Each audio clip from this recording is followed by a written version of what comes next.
오늘 14절 고백은 참 쉽지 않은 충격적인 고백입니다. 새 번역으로 제가 다시 한번 14절을 읽어봅니다. 백성들이 하는 그 말의 부분만 읽습니다. 하나님을 섬기는 것은 헛된 일이다. 그의 명령을 지키고 만군의 주 앞에서 그의 명령을 지키며 죄를 뉘우치고 슬퍼하는 것이 무슨 유익이 있단 말인가? 유다 백성들의 말이 어떻게 들리십니까? 그들이 대놓고 입으로 이렇게 말한 것은 아닐 수 있습니다. 사실 하나님 백성이라고 자처하는 이들이 입으로 노골적으로 내뱉기는 쉽지 않은 말들입니다. 그런데 왜 하나님께서는 백성들이 이렇게 말하고 있다 하시는 것이겠습니까? 그들의 행동이 이렇게 말하고 있었다는 것입니다. 지난주 1장을 통해 살펴본 바와 같습니다. 백성들의 예배가 달라졌습니다. 겉으로는 예전과 똑같이 예배하는 것 같았지만 영혼 없는 예배가 되어버렸습니다.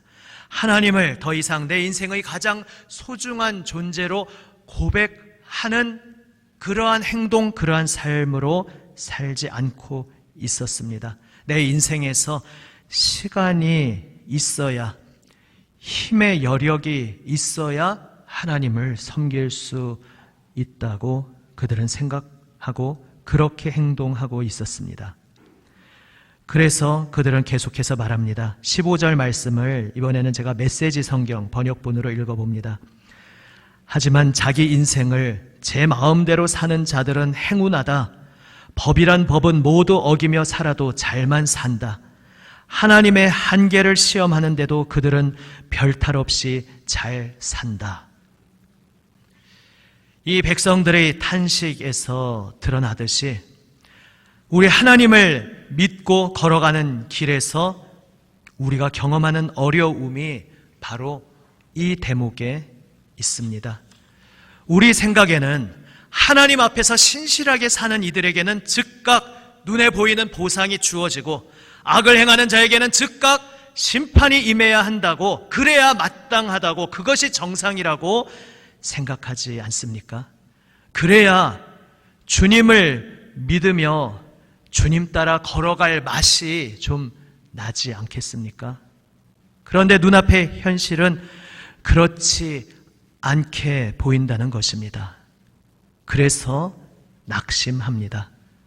하나님께 실망합니다. 내 마음이 밑바닥으로 떨어집니다. 겉으로는 여전히 늘 하던 신앙생활의 습관들을 계속 지키고 있을지 모르지만 이미 마음에는 불꽃이 사라져 버린 것입니다. 지난번 들으신 것처럼 김 빠진 것입니다. 이것은 그들만의 이야기가 아니라 우리의 이야기일 수 있습니다. 오랜 시간 하나님께 기도하는데 아무것도 바뀌지 않는 것처럼 보일 때 우리 기도의 골방에서 그 등불이 꺼져 버릴 수 있습니다. 오직 주님 기뻐하시는 길로 행하기를 결심하면서 결코 쉽지 않은 험난한 길임에도 불구하고 큰 마음 먹고 그 길을 선택했는데 오히려 제대로 풀리는 일이 없고 사방이 꽉 막혀 있는 것 같이 느껴질 때 재미가 없어집니다. 마음에서 힘이 빠져 버립니다. 그러고 보면 오늘 백성들의 이 어리석게 들리는 탄식이 사실은 우리 자신의 경험 속에 때로 우리에게서 터져나오는 목소리일 수 있습니다. 그런데 두렵고 떨리는 사실이 있습니다. 13절 말씀입니다. 여호와가 이르노라 너희가 완악한 말로 나를 대적하고도 이르기를 우리가 무슨 말로 주를 대적하였나이까 하는도다. 이렇게 낙심하고 때로 넘어질 수 있습니다. 그러나 낙심한 자리에 그대로 쓰러져 내가 여기서 일어나지 않겠다, 내가 그냥 여기서 머물러 있겠다, 그냥 계속 드러누워 있겠다, 이렇게 그 자리에 계속 머물러 있다는 것은 나의 마음이 주님께로부터 점점 등을 돌리고 있는 것이라고, 내 마음이 주님의 그 사랑의 품에 온기에서 점점 멀어지며 싸늘하게 식어가고 있는 것임을, 결국 나에게 유익이 없고 나에게 손해라는 사실을, 생명이 위기에 빠지는 사실인 것을 주님께서 말씀하십니다. 여기서 백성들이 잊어버린 것이, 놓친 것이 있었습니다. 그것이 무엇이었습니까? 그 둘 중에 하나는 하나님의 이미 우리에게 베풀어 주신 은혜와 사랑이었습니다. 지금 읽지는 않습니다만 처음 1장을 시작할 때에 하나님께서 이렇게 백성들에게 말씀하십니다. 나는 너희를 사랑하는데 너희는 하나님이 언제 우리를 사랑하셨습니까? 라고 반문하고 있다. 지금 백성들이 그 지경까지 갔다는 이야기입니다. 하나님이 언제 우리를 사랑하셨습니까? 저는 하나님 사랑을 느끼지 못하겠는데요. 지금 되는 일이 없고 풀리는 일이 없고 주님 믿고 하나님 섬긴다고 달려왔는데 그 결과가 이겁니까? 내 인생 펼쳐지는 모양을 보니까, 모양, 우리 순 우리말로 하면 꼴 아니겠습니까? 우리 삶이 이렇게 펼쳐지는 이 모양을 보니까 하나님이 나를 사랑하시는지 도무지 모르겠습니다. 주님께서 1장에서 거기에 무엇이라 대답하십니까? 에서가 아닌 야곱을 택하였던 그들의 과거를 기억하라 말씀하십니다. 다시 말해 아무 자격 없던 야곱이 하나님의 전적인 은혜로 택함 받은 것을, 우리가 아무 공로 자격이 없는데 하나님께서 찾아와 주신 것을 기억하라는 말씀입니다. 오늘 우리에게 이렇게 말씀하고 계신 것입니다. 나의 사랑하는 나의 아들아, 사랑하는 나의 딸아, 내가 너를 사랑하였고 그 사랑으로 너를 찾아온 것을 잊었느냐? 내가 너를 만나 주었던 그 추억의 장소, 그 사랑의 현장, 골고다 언덕 그 십자가, 그 뜨거운 감격의 현장을, 그때 내가 너를 안아준 그 온기를 너는 어느새 잊어버렸느냐? 나의 사랑을 너는 망각하였느냐? 말씀하고 계십니다. 아무 자격 없던 죄인, 괴수인 우리를 십자가 보혈 은혜로 찾아와 주시고 어루만져 주시는 주님께서 말씀하십니다. 나는 나의 온 마음과 생명 다해 너를 사랑하고 있단다. 나의 온 생명을 던져 너를 새롭게 하였고 지금 새롭게 하고 있단다. 아무 소망 없던 너에게 내가 너의 소망이 되겠노라 말씀하고 계신 것입니다. 또 한 가지 백성들이 잊은 것이 무엇이었습니까? 하나님께서 다시 오시겠다고 말씀하신 약속을 잊고 있었습니다. 그래서 하나님께서 그 약속을 다시 상기시키십니다. 오늘 본문에서 구체적으로 엘리야 선지자를 다시 보내신다 말씀하십니다. 물론 그 엘리야, 그 실제 그 사람이 아니라 엘리야라는 그 이름이 상징하는 인물을 보내시는 것입니다. 엘리야는 백성들이 하나님을 배반하고 거짓된 우상을 섬기고 있을 때 하나님으로부터 보냄받아서 그 이름대로 나의 하나님은 오직 야훼 여호와 하나님이십니다 외치며 백성들이 깨트려버린 언약을 다시 회복되도록, 그 언약이 다시 회복되도록, 백성들의 마음이 다시 주님께 향하도록 하나님께 쓰임받았던 사람이었습니다. 이제 백성들의 마음을 돌이키셔서 그 사랑의 품으로 다시 불러주시고자 그러한 일을 할 선지자를 보내시겠다 말씀하고 계십니다. 그리고 우리는 알고 있습니다. 그 약속대로 온 이가 바로 세례 요한이었습니다. 그가 와서 백성들에게 외쳤습니다. 내가 아브라함의 자손이지, 내가 교인이지, 이렇게 그냥 그 껍데기 붙잡고 스스로 착각에 빠져 자신을 속이지 말아라. 열매 맺지 않는 나무는 다 찍어 내 던져질 것이다. 지금 너의 중심이, 너의 영혼이 하나님께로 돌아와야 한다. 회개하라. 하나님께 돌아와라. 내가 하나님 안에 있다고 스스로 착각하지 말고 지금 정말로 하나님께 돌아오라. 세례 요한은 외쳤습니다. 바로 그 맥락이 오늘 말라기 4장의 메시지와 통합니다. 하나님께서 드디어 오신다 말씀하십니다. 악을 행하는 자는 하나님의 심판을 받을 것이지만 하나님의 이름을 경외하는 이에게는 의로운 해가 떠올라 치료하는 광선을 발할 것이라 말씀하십니다. 바로 이 세례 요한의 외침 속에 의로운 해가 떠올랐으니 바로 우리 주 예수 그리스도이십니다. 아멘. 상처와 깊은 시름과 한숨과 절망 중에 있었던 우리에게 우리 주 예수님께서 찾아와 주셨습니다. 그 골고다 언덕 나를 만나주신 그 주님을 기억해 보십시오. 주님께서 나를 어루만져 주셨습니다. 나를 치료하여 주셨습니다. 나를 새롭게 하여 주셨습니다.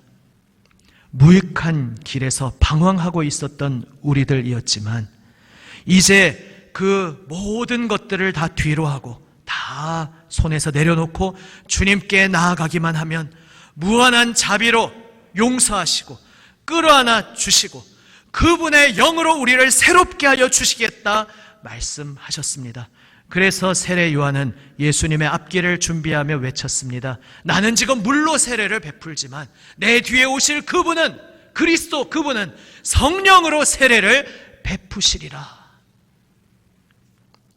그리고 사실 오늘 신약 시대의 우리는 말라기 시대의 사람들보다 훨씬 유리한 자리에 서 있습니다. 그들은 장차 오실 메시아 그리스도를 멀리서 바라보고 있었던 입장이지만 우리는 그 약속이 성취된 것을 이미 경험한 사람들입니다. 이 말라기 약속, 모든 구약 성경의 말씀이 우리 주 예수 그리스도의 오심으로 성취되었습니다. 우리는 그분을 만났습니다. 구약에서 하나님이 이미 우리를 사랑하시는 것을 말씀하셨지만 온 마음과 생명을 다해 말씀하신다는 것 알았지만 그게 이 정도까지인지는 몰랐습니다. 육신으로 오셔서 피 흘리시고 생명을 던져 우리를 구원하시기까지 우리 주님께서 그렇게 우리를 사랑하신다는 것을 신약 백성인 우리들은 이미 경험하였습니다. 아멘. 주님께서 말씀하십니다. 내 약속을 잊지 말아라. 이제 우리는 이미 오신 예수님을 만났지만 또한 승천하셔서 장차 다시 재림하실 주님을 역시 또 기다리고 있습니다. 주님의 약속을 잊지 않아야 한다는 면에서 우리도 동일한 자리에 서 있습니다. 광야를 걷던 이스라엘이 넘어졌던 이유는 그들을 구원하신 하나님의 그 놀라운 출애굽 구원의 감격을 망각해버렸기 때문이고 내가 너희를 불러낸 목적이 있지 않느냐, 내가 너희를 반드시 약속의 땅으로 인도하여 주겠노라, 미래를 향한 하나님의 굳건한 약속의 말씀을 믿지 못하고 눈앞에서 먹을 것이 보이지 않는다고, 눈앞에서 마실 물이 보이지 않는다고, 내 눈앞에 보이는 그 상황과 환경에 압도되어서 비록 그것이 그냥 우리가 쉽게 이렇게 주고받지만 정말 큰 위기인 것은 분명하죠. 아무것도 보이지 않는 끝없이 펼쳐져 있는 광야에서 먹을 것 떨어지고 마실 물도 떨어졌는데 그게 어찌 장난이겠습니까? 어찌 쉬운 일이겠습니까? 결코 쉬운 자리는 아니었습니다. 그러나 하나님께서는 내가 너를 애굽에서 건질 때 나의 그 구원의 은혜, 그 능력을 너는 체험하지 않았느냐? 그 내가 너에게 약속의 땅으로 이끌겠다 약속하지 않았느냐? 그렇다면 비록 나를 둘러싼 상황이 장난이 아니고 정말로 내 사람의 힘으로는 견딜 수 없이 나를 내리 찍어 누르는 짓누르는 정말 묵직한 무게의 현실일지라도 그게 결코 가볍다고 아무것도 아닌 것인 양 말씀하시는 주님이 아니라 알고 있다. 나도 육신을 입고 와서 그 무게를 함께 경험하지 않았느냐? 너가 오늘 삶 가운데 그 느끼는 살 수 없을 것만 같은 그 무게를 나는 알고 있다. 그러나 그것보다 더 큰 것이 있음을 기억하여라. 십자가 골고다 언덕 이미 너에게 베풀어준 나의 그 놀라운 사랑과 은혜를 잊어서는 안 된다. 내가 다시 올 것이라 약속한 나의 이 약속의 말씀을 결코 놓쳐서는 안 된다. 너는 어느 쪽을 붙잡을 것이냐? 이 세상, 내 눈에 보이는 이 상황, 이 삶의 무게, 그것에 너의 시선을 빼앗기고 거기에 압도당할 것이냐? 뱀의 말을 믿을 것이냐? 아니면 그 모든 것들이 녹록치 않지만 그 모든 것들을 뛰어넘는 하나님이 이미 나에게 베풀어 주신 은혜, 그리고 하나님께서 장차 충만하게 나를 새롭게 하실 것이라 약속하신 그 약속의 말씀을 정말 믿고 오늘도 나를 믿으며 오늘도 나를 신뢰하며 나의 말씀을 붙잡고 나에게 너의 시선을 고정시키겠느냐? 주님께서 우리에게 말씀하고 계십니다. 걸어가다가 지칠 수 있습니다. 피곤할 수 있습니다. 우리가 피곤할 거라고 생각하지 않으셨다면 주님께서 나는 피곤치 아니하는 하나님이다, 나는 새 힘을 주는 하나님이다, 이렇게 말씀하시지도 않았을 것입니다. 우리가 두려워할 수 있는 존재임을, 당연히 두려워할 존재임을, 두려움에 의기소침하여 낙심하여 주저앉을 그런 존재들임을 모르셨다면 두려워하지 말라 말씀하지도 않으셨을 것입니다. 우리는 때때로 넘어지고 때때로 마음이 무너지고 모든 재미가 사라지고 모든 힘이 빠지는 순간을 맞을 수 있습니다. 중요한 것은 그때 그 자리에 그냥 내가 그 상황, 그 나를 찍어 누르는 그 상황, 또 그로 인해서 솟구쳐 내 깊은 곳에서 솟구쳐 나오는 흙탕물 같은 내 어지러운 감정들, 그것들에 내 주도권을 맡기고 나의 주인은 당신입니다. 상황, 환경, 거기에서 터져나오는 내 감정, 그것을 내 주인으로 믿고 거기에 내 운전대를 맡길 것이냐? 아니면 그러한 모든 것들에도 불구하고 나를 구원하신 예수님의 십자가 은혜와 사랑은 여전히 살아있으시지, 나를 향하여 약속하신 주님의 그 약속의 말씀은 여전히 생생히 유효하지. 주님, 그렇습니다. 저는 주님만을 바라봅니다. 주님의 약속만을 붙잡습니다. 그 주님께 나의 주도권, 나의 운전대를 드릴 것인지 선택하라. 주님은 우리에게 말씀하고 계십니다. 오늘 본문 말씀, 내가 너의 모든 기도, 너의 모든 헌신, 너의 모든 섬김을 다 기억하고 있단다. 바로 이러한 말씀인 것입니다. 기념책에 기록하였느니라. 내가 너의 모든 걸어가는 길을 알고 있다. 너의 모든 마음을 내가 함께 느끼고 있다. 너는 나만 바라보아라. 내 앞에 나와 너에게 베푼 나의 은혜를 기억하고 너에게 들려준 나의 약속의 말씀을 붙잡아라. 그리하면 내가 너를 새롭게 할 것이다. 너는 다만 나에게 너의 모든 것을 맡기기만 하여라. 그리하면 너를 위해 나의 거룩한 영, 성령께서 너와 함께하며 너를 붙들어주고 내가 너에게 힘이 되고 내가 너에게 소망이 될 것이다. 주님께서 우리를 책임져 주시겠다 말씀하셨습니다. 오늘 다시금 그 주님을 바라보며 힘을 내어 골고다 언덕 십자가를 기억하며 나에게 약속하신 주님의 재림의 약속을 붙잡고 주님께 내 마음의 운전대를 온전히 드리고 주님만 따르는 저와 여러분, 우리 모두가 되시기를 우리 주님의 이름으로 축원합니다. 아멘.